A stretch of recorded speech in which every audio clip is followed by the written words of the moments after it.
What up, what up, what up? Hey, everybody, hope you're doing well.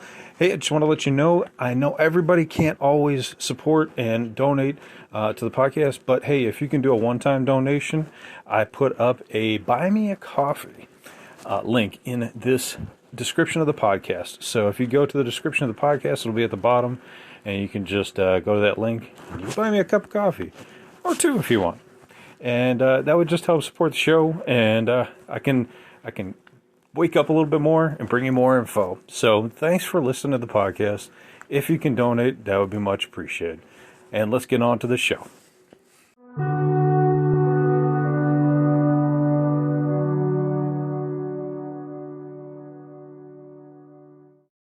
What up, what up, what up? Welcome back to Lockdown Universe, home of the bizarre, peculiar, and unheard of stories of UFO legend and paranormal lore. Welcome back, welcome back. Happy to be back. Hopefully you guys are doing excellent and taking care of yourselves.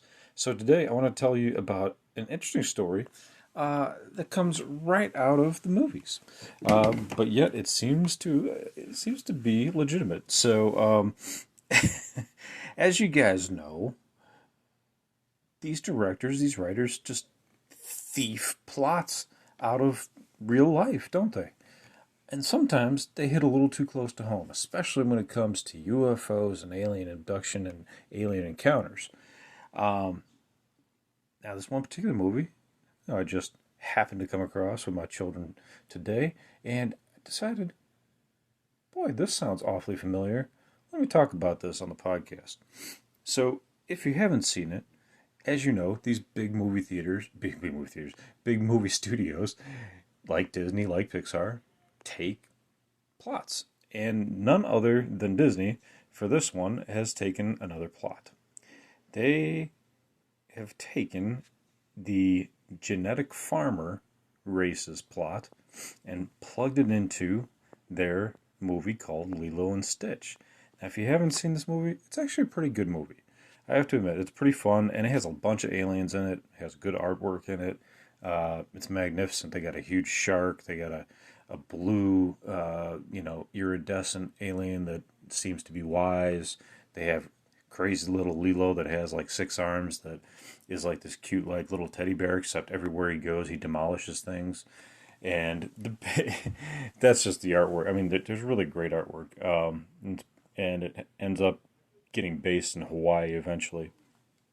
But let me get to the whole idea of why this is related to alien real life encounters, is because the film story revolves around an alien creature that was genetically engineered to cause utter chaos and destruction. And it was genetically engineered by an alien. And he comes up on charges. His name is Dr. Jumba Jokiba, and he's convicted by the United Galactic Federation. Now, let's just take out United, and let's just put Galactic Federation. Well, there you go. Right then and there, you can tell they stole it, because nobody talks like Galactic Federation unless you're, I don't know, into Star Wars or something like that, or Star Trek. But this is a real thing that Randy Kramer and plenty of whistleblowers have talked about. The Galactic Federation being part of these, 200 different cultures or species that basically control sections of space. And so this Dr. Jumba Jokiba gets convicted of illegal genetic experimentation. Now that's really interesting to me, because why would it be illegal? All right? This is like something that, it seems like most of these species do. Yet in this movie, they push this propaganda that it's illegal. Now, that might be good for us, actually, that they're pushing this, because it's going to, if children watch this and they say, oh my gosh, it's illegal, how could they genetically engineer something, and then it turns out to be utterly crazy, that's really interesting, right? It makes you think, what thoughts are we really pushing into the kids that are watching this? And this movie's like 20 years old. So, very interesting. And we move forward, and this creature that he creates is called 626. This is the Stitch character. He's got 6 arms. And as they bring him up on charges, He gets arrested. Dr. Jumba gets arrested, and Stitch breaks out. They only have him in this like little glass container, and then they put him into this like special section where he's in underneath fire of these massive cannons, and he's locked. Well, eventually he gets out, gets a hold of a spaceship, crashes away, shoots, blasts all these beings away, and then ends up landing on Earth. You might say, well, that doesn't seem really probable, but the thing is, when you think about genetic farming, genetic engineering, and what we've heard come out of these deep underground military bases, is that they are trying to find the super soldier. They are trying to find that. That's what they did when they were creating the cat-like creatures, the tiger-like creatures, and then the other walrus-like creature as well. They're trying to find different creatures that could battle on different playing grounds, fields of play, fields of battle, if you will, right? Theaters of war. So this Stitch character is interesting. He's got 6 arms. Don't know if 6 arms would make it better for you in battle or not, but that's what he's got. And it's illegal genetic engineering. Now, if they're pushing that agenda, is it because they don't want us to do genetic engineering either?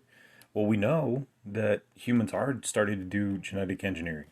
They are starting to do that. We're doing that with our own babies. If you can pay enough money, you can have a baby that has blue eyes, blonde hair, 6'9", whatever you're looking for. It's available if you really want it. So that's there.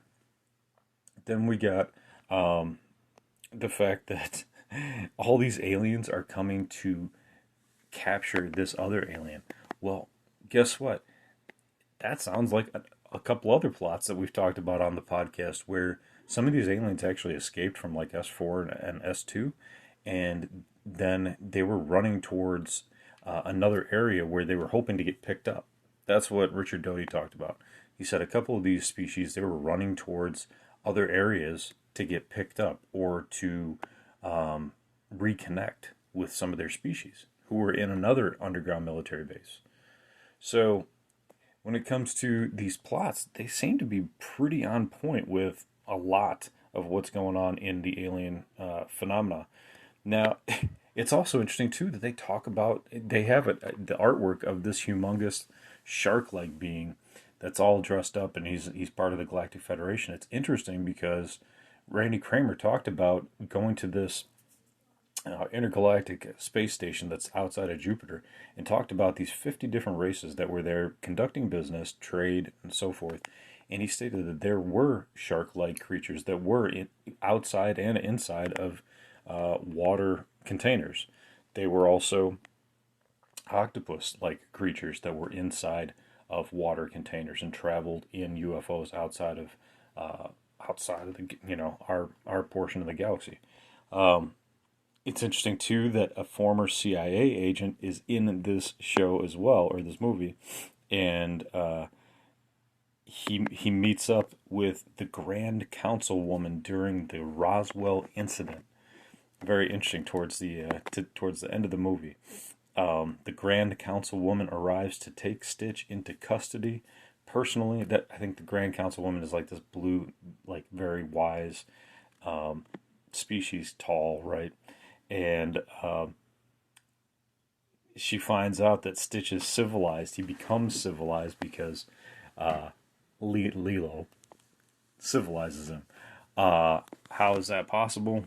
It's probably not going to be based in reality. I think that part is really going to be something that would never happen because one species is not going to quickly change into another species lifestyle. It's not going to happen. But it is interesting. They throw the CIA in there, kind of like some Men in Black, and great production, great artwork, great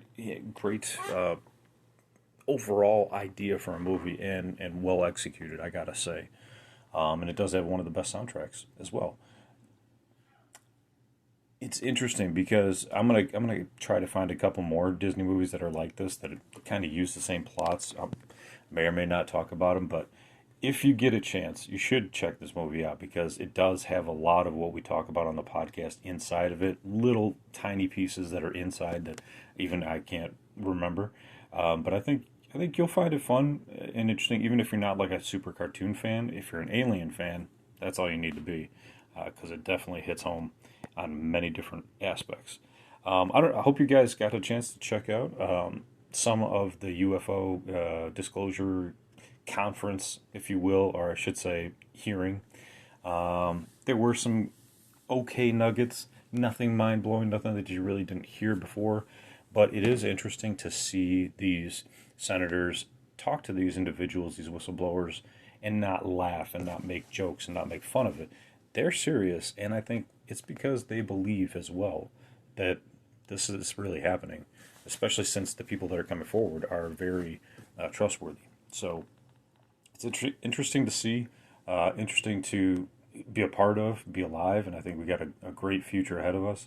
But I also think that there's some disclosure soft disclosure that happens through these movies, and many of us think that the government sometimes put budgeting money into some of these movies, going all the way back to like Close Encounters of the Third Kind. They're pushing money, they're pushing agendas, they're pushing their ideas into the populace subliminally, subconsciously sometimes, and sometimes right in our face. But keep that in the forefront of your mind. It's just a fun little idea to throw around.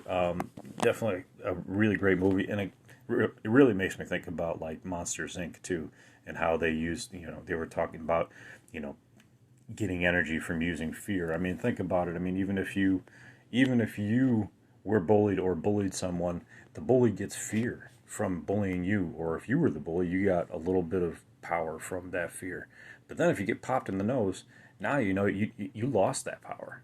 You lost that power, right? And so I think it's something to keep in mind. Sometimes you have to fight back against the fear. Don't want to get too far off track, but just throwing another example out there for you. So anyway, guys, I hope you're having a fantastic day. Take care of yourself spiritually, physically, and emotionally.